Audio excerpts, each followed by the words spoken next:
So I think ideally, just to start with, you need to just avoid trying to duel the Pharah in the first place. I think trying to land shurikens on her is going to be difficult so just try and avoid. I think the idea currently, if you're running your own Pharah, is that you need to beat them out with the damage. So you need to outdamage them before the Pharah goes super token.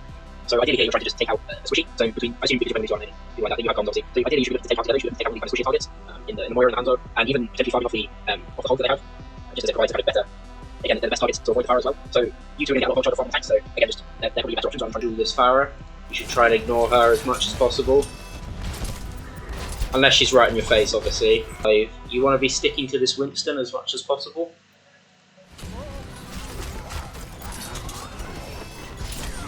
Okay. So here we see you've picked off the Hog, so try and just, clean up the rest of the team. You can almost ignore this Pharah until you know she has Barrage. So she's 70% at the moment, so you're safe just to try and wipe the rest of the team. Just clean the rest of the team up and then worry about the Pharah as a Yumi, rather than trying to poke this Pharah down, because she's got a Mercy Pocket, so any damage you do, by the time you release the next set of shurikens at one hit, she's already healed the damage back up with the Mercy, with the Pocket Mercy. So here you're probably better trying to farm out this little comp here, this little section of it. The Moira and the Rhine, you're probably better off just trying to focus any shurikens into them, and then with your Winston, then deal with the Hanzo as a unit.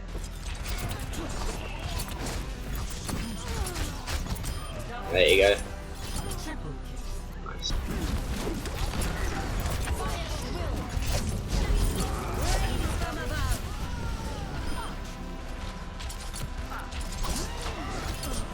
Okay, nice pick onto the Hanzo.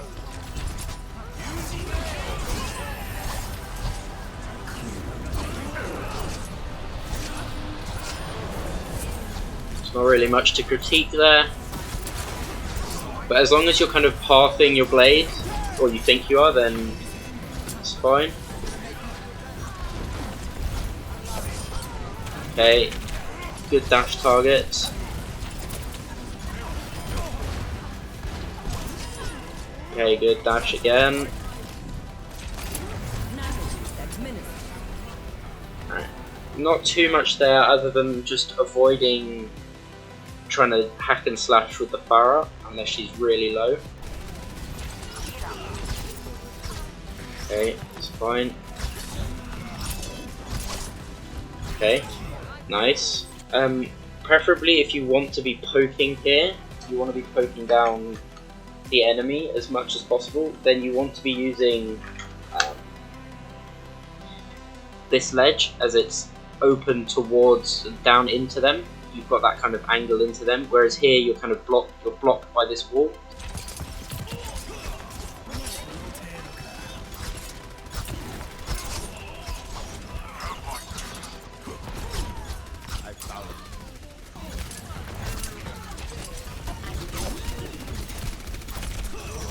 Would have liked to have seen you drop rather than dash in. So again, it's about the resources.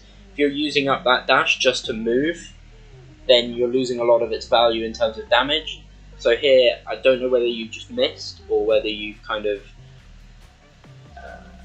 whether you've used it to move. But again, okay, so you missed. Try and just drop from the high ground, and then if it wasn't the right decision, you still have dash. Whereas here, if you've used dash already, you've dropped dash, you've dashed in. If it's a mistake, then you're going to get punished very heavily for it. In higher XR, in higher tiers, you get punished for using dash. So if you drop, then you can still do all the damage you were going to do, and you have the escape without having to run up a wall. So you can use the escape to better use.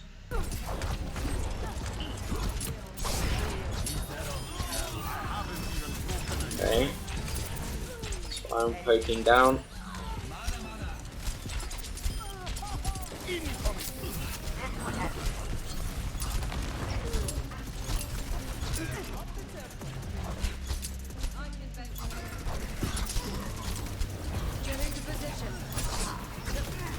Okay, going for Bongo. This fight, they've committed lots of ults. Okay, so have we. Okay. Yeah. Okay, so don't blade here. Just put as much damage in as you can. Okay, so this would be nice.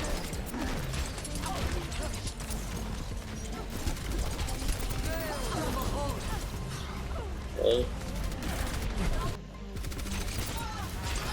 Again, we don't need to ult here. It's fine.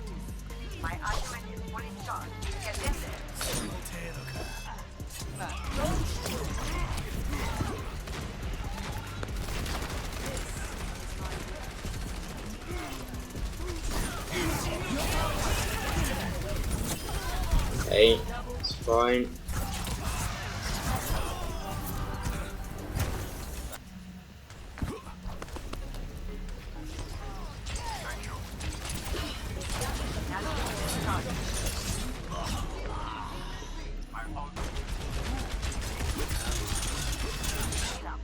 So, as much as it's great to deflect the Bob's damage, try and deflect it into their team rather than straight back at him, because he's at the back here, so he's not causing your team too many problems in terms of needing to melt him down. No one else is putting damage into him here.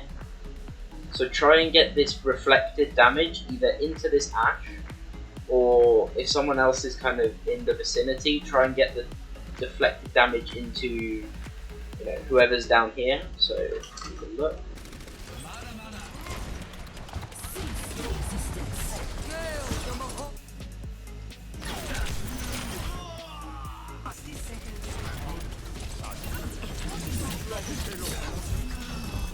Okay, got him out, it's fine. So we used dash again, and now we've got no escape. So this is a prime example of when you might want to hold on to dash, is to get away, because now he's used it, he's got one dash, you've got one dash. So if he doesn't confirm the kill onto you, this blade is wasted. So that's where the dash becomes more useful. Do well to avoid most of it.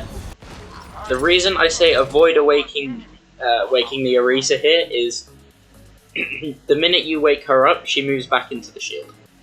So you've gotten nothing out of your Ana using the sleep to put the Orisa to sleep. She's out of the fight here, so you can start to pick off other targets.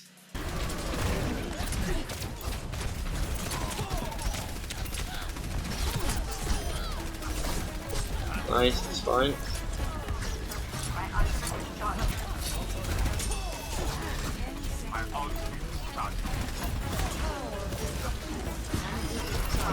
So positionally you're fine, but once you've got a target, try and focus them as much as you can for as long as you can, rather than constantly switching between the Orisa and the Genji here.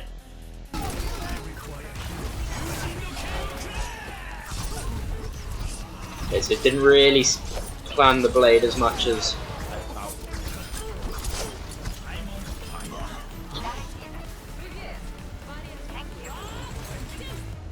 And we clean up the fight. So, I wasn't a poor game from you, but again, I feel like there was definitely more you could have done there. But in general terms, in playing Genji, just for you, avoid taking duels that you're not likely to win.